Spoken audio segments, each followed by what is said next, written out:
I got to do it just a little bit. I just like doing that. Yeah. Tom can put it up later. Yeah. Did you see how smooth that was? Yeah. Good morning, everybody. How you doing today? Hopefully you're all warm, right? 1 year ago, President Trump returned to office, and boy, are we living in a different world right now. Under Biden, 20 million illegal aliens flooded into our country. Under Trump, it's been 8 months since an illegal alien was released by Border Patrol into the United States. Just think about that. But it's more than that. We had 2.6 million illegals actually leave our country. There are no more caravans barreling through our borders. And all of that, it's over. We don't even talk about the border anymore because President Trump fixed it. It's solved. It's done. And we have President Trump to thank for that. So the border is solved. Now let's move on to the economy, right? Under Biden, just some facts, Biden's inflation peaked at 9.1%. Under Biden, the government was spending your money recklessly. Turn the page now to President Trump's inflation. It is down to about 2.7%. 9 to 2.7%. Inflation coming down. Thank you, President Trump. We're seeing the first overall prices decline since 2020. The costs of eggs, butter, cereal, and pasta, because I'm Italian for Sunday dinner, are down. And of course, it isn't just prices that are coming down. Paychecks are actually going up. The Working Families Tax Cut was transformational legislation. No tax on tips, no tax on overtime, no tax on Social Security for 88% of seniors. A tax break when you buy an American car. A tax break on your mortgage. A tax break when you grow your family. Name the life event, and Republicans delivered a tax break. And you know what? And I'll say it again. Every single Democrat voted against a tax cut. Every single Democrat voted to raise your taxes. Every single Democrat voted to raise your taxes because Democrats think that they and the government are better stewards of your money than the American people. Every single Democrat voted to eliminate taxes on tips, taxes on overtime, and taxes on Social Security. Every single Democrat voted against the child tax care credit. And I have to say it because I have to go out there and correct the truth with the other half of the truth. Every single Democrat voted against giving a 15% tax cut to families who make under $100,000, right? It's shameful. I mean, seriously. But I'll tell you this, our momentum won't be stopped by their unwillingness to stand up for the American people. Our momentum won't be stopped by the radical left or their paid protesters. Our momentum is just beginning. The golden age of America, folks, we are just getting started. And with that, I'm going to turn it over to our whip, Tom Emmer. You could have put this back up. No, I'm not doing that. Oh, look at that. Somebody WD-40'd it. Somebody Earled it. All right. Thanks, Lisa. You're going to hear a theme, I think, today. The golden age of America begins right now. That was President Trump's opening statement of his inaugural address just 1 year ago. And boy, was he right. As we stand here 366 days later, it's incredible to think back on the historic wins we have achieved in such a short amount of time. From passing the largest tax cut in American history, to securing the border, to rooting out the worst waste, fraud, and abuse that has plagued our government for way too long, to making America the crypto capital of the world. President Trump, his all-star cabinet, and Republicans in Congress have worked in tandem to accomplish the impossible. Our wins haven't come without difficulties. There's no question we've had challenges. We've seen what great lengths the Democrats are willing to go to oppose our agenda at every turn. Look no further than last October, when the Democrats invoked the longest government shutdown in our history, inflicting the maximum amount of pain on the American people just to pick a fight with Donald Trump. Or look at blue state governors like failing Tim Walz, who would rather let criminal illegal aliens roam our communities than work with the Trump administration to enforce the rule of law and keep Minnesotans safe. But in spite of the Democrats' insanity, we continue to overcome the odds and deliver on our promises to the American people. This country is stronger, safer, and more prosperous thanks to President Trump's leadership. And as he said in his inaugural address 1 year ago, this is only the beginning. The golden age of America is here, and we're just getting started. With that, I turn it over to our leader. Well, thank you, Whip. Let me just here. There we go. Good to see all of you. After we celebrated 1 year of President Trump back in office, it is exciting to say America is coming back. And you can see the signs all around us. All of the indicators that for 4 years under Joe Biden, Democrats seem to want to quickly forget. Democrats never talked for a day while 4 years your gas prices soared. Democrats never said a word about it when for 4 years under Joe Biden, inflation skyrocketed. Democrats never said a word when 4 years under Joe Biden, you saw interest rates going through the roof, where it finally prevented people from even buying a first-time home. How many families did you hear about that said, I want to move and buy another house, but I can't afford to leave my existing house because I can't afford the new high interest rates on the mortgage because of Joe Biden's rates?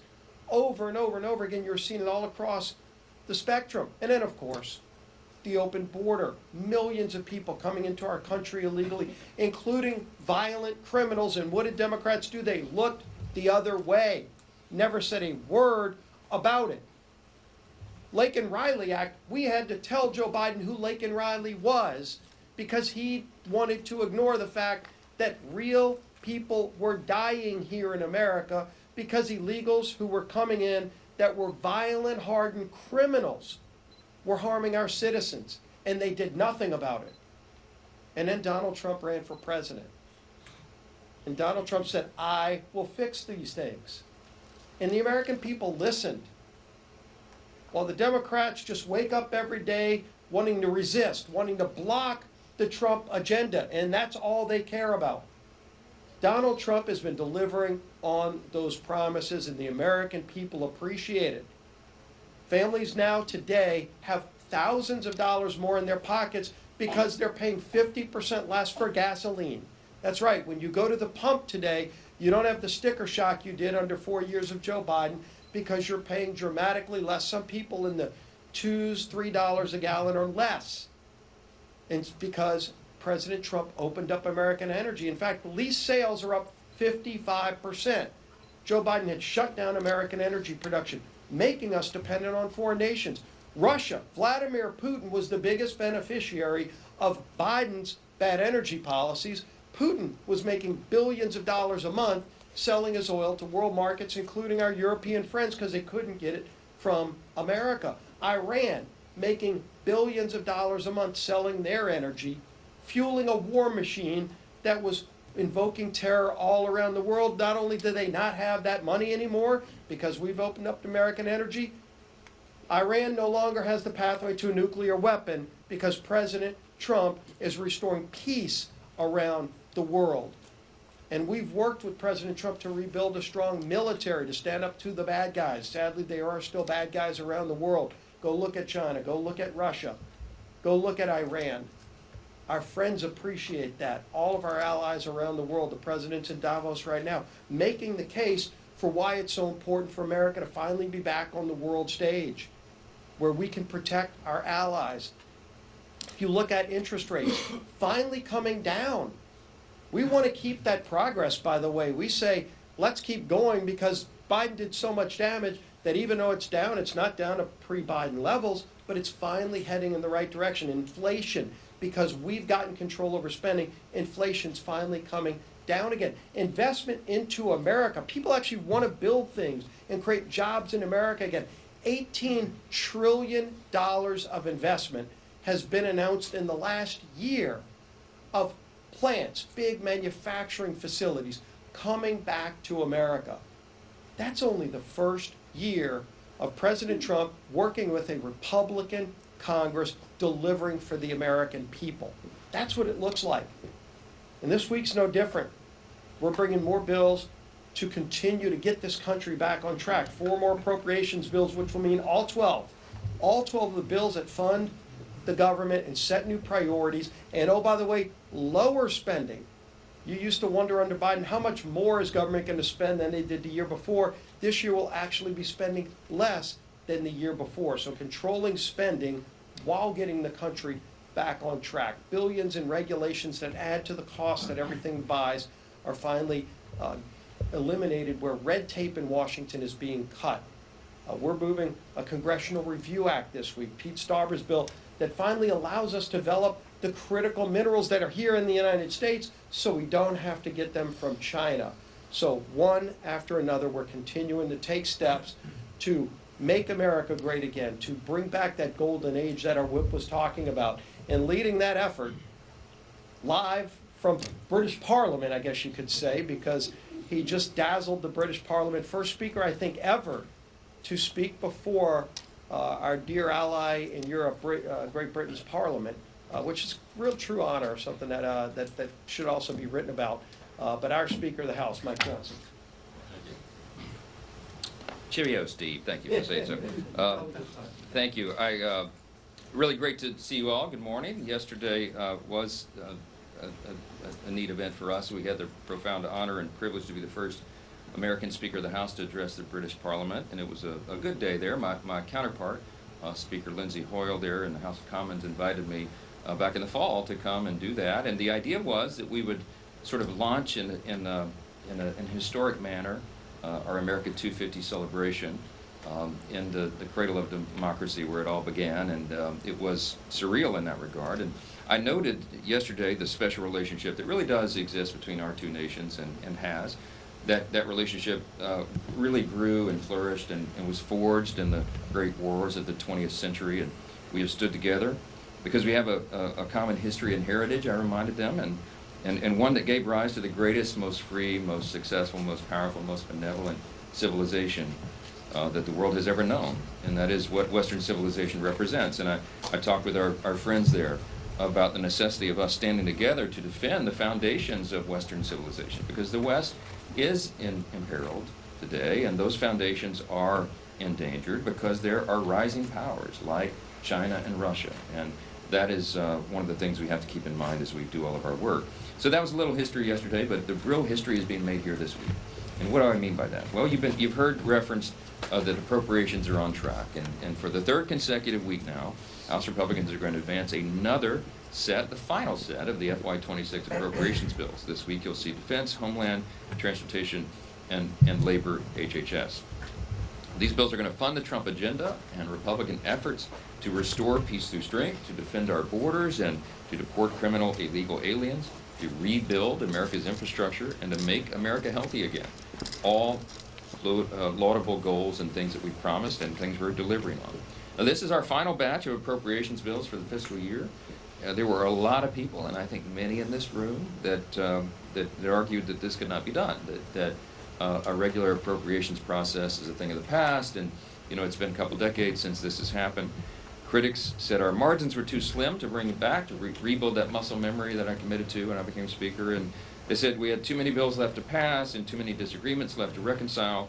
But I'm happy to report that all of those prognostications were flat wrong, and we've gotten it done. And the most significant sign of progress in these halls in years, House Republicans are restoring regular order. And it's important to the people that we represent, because this is the only way to have good fiscal sanity and responsibility and stewardship over taxpayer dollars, is to return to regular order. We're returning the appropriations process to a committee-led, member-driven approach, as it should be. We should not have the four corners, the top four leaders in the House and Senate in a back room, making pages and pages of decisions for the country. That's not the way it was supposed to work. And I've been doggedly determined to make sure that didn't happen, and this time it did not. Together, all 12 individual appropriations bills will provide full-year government funding without unrelated policy provisions. It will spend less than another continuing resolution, and it will continue to advance our America First agenda. Once we pass the final batch this week, Republicans will have finally replaced the last of any Biden-era spending levels with Trump-era spending levels. No more Biden and Pelosi negotiated budgets. We've turned that page, and we are not turning back. Now, let's talk about the other big thing that will be happening. It's on the minds of everyone in the next week or so as tax season begins. Will Rogers, the famous actor and writer from Oklahoma whose statue stands outside the House chamber where we all meet to do our interviews with you, he once observed this. He said, quote, "The only difference between death and taxes is that death doesn't get any worse every time Congress meets." Okay. For most of our history, his observation held true, which is why everybody kind of laughs at that. But it's not true anymore. Republicans have simplified the tax code. We have reduced the tax burden on families. We've advanced a policy agenda that puts working families first. And the proof is in the pudding, as we say. Next Monday, January 26th, tax season officially begins in America. For many people, it's a dreaded time. It's a moment that they don't celebrate. But this year, there's going to be lots of happy surprises. Thanks to our working families tax cut, tens of millions of American families are going to see bigger paychecks. They're going to see bigger tax refunds. And let me give you a couple of numbers real quick. $4,000. That's the value of the average tax refund for Americans this year. $100 billion. That's the estimated total of 2025 tax refunds for families. $10,000. The average increase in annual take-home pay for working families. Think of it. $10,000 is the average across the country. 15%. The average tax cut for families earning between $15,000 and $80,000 annually. How did we do that? We reduced federal taxes. We made permanent the doubled standard deduction. We instituted a $6,000 deduction for seniors, which will affect more than 50 million of them. We included no tax on tips, no tax on overtime. We boosted the child tax credit. We made permanent the paid leave tax credit. We expanded FSAs. We increased the adoption tax credit, and those just provisions for families. For business and industry, the tax season will be a boost to their bottom lines and their ability to grow, and add more jobs, and expand facilities, etc. Our agenda supports Main Street over Wall Street, and we did that by making a 20% small business deduction permanent, doubling small business expensing to $2.5 million, providing child care tax credits to businesses, reducing paperwork burdens by increasing the 1099 reporting threshold, expanded opportunity zones with more than $100 billion in new investments in rural distressed areas, and we raised the death tax exemption for family farms. That's a lot of great policy, pro-growth policy.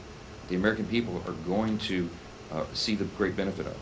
We also included full expensing for new factories and domestic manufacturing improvements, full expensing for domestic research and development, 100% expensing for new capital investments in the U.S., no taxes on car loan interest for U.S. assembled vehicles, and the elimination of the de minimis exception for low-value commercial imports. Great policies, some things that we had been needing to do for a long time. And we got all that in the one big beautiful bill, the Working Families Tax Code. We wrote that legislation for small business owners, the job creators in this country, and we wrote it and geared it for lower and middle class families. You know how the Democrats always say, oh, the Republicans only favor the billionaires. It's a joke. Go look at the facts. Everybody's going to see that. This was written for lower and middle class hardworking families in America, and they're going to benefit from that, and they're going to know who did it. As our chair reminded you about 5 times this morning, the Democrats voted against every bit of this. They voted to raise taxes, and they voted against all this great policy. The very people who suffered the most during the Biden years were lower and middle class families, and we are going to correct that.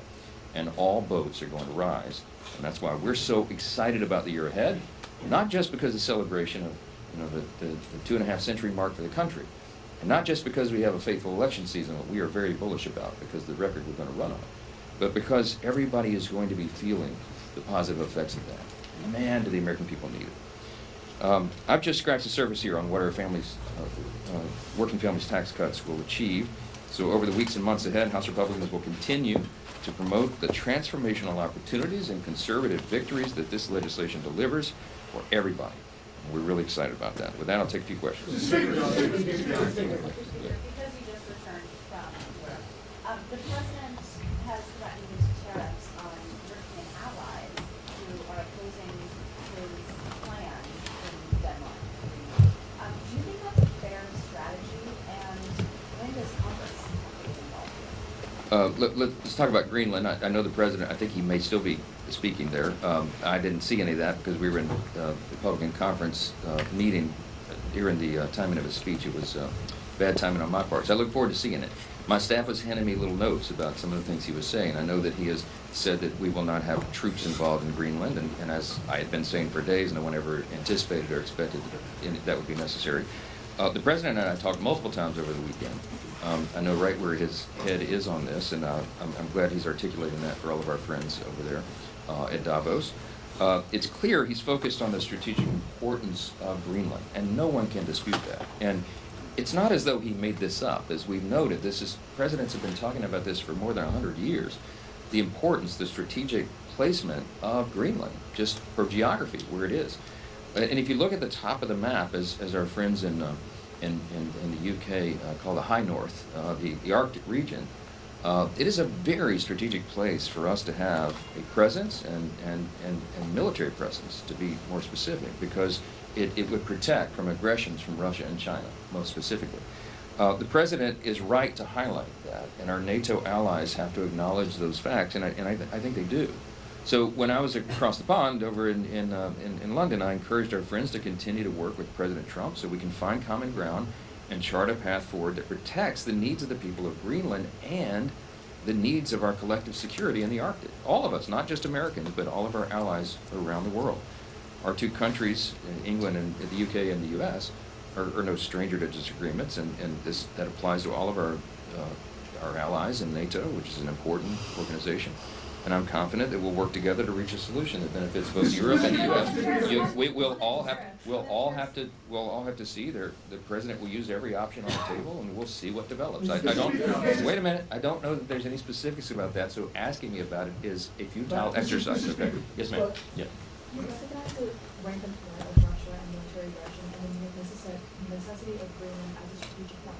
Nevertheless, Donald Trump has nominated Vladimir Putin as a member of the Board of Peace 2000. Do you have any reaction to that?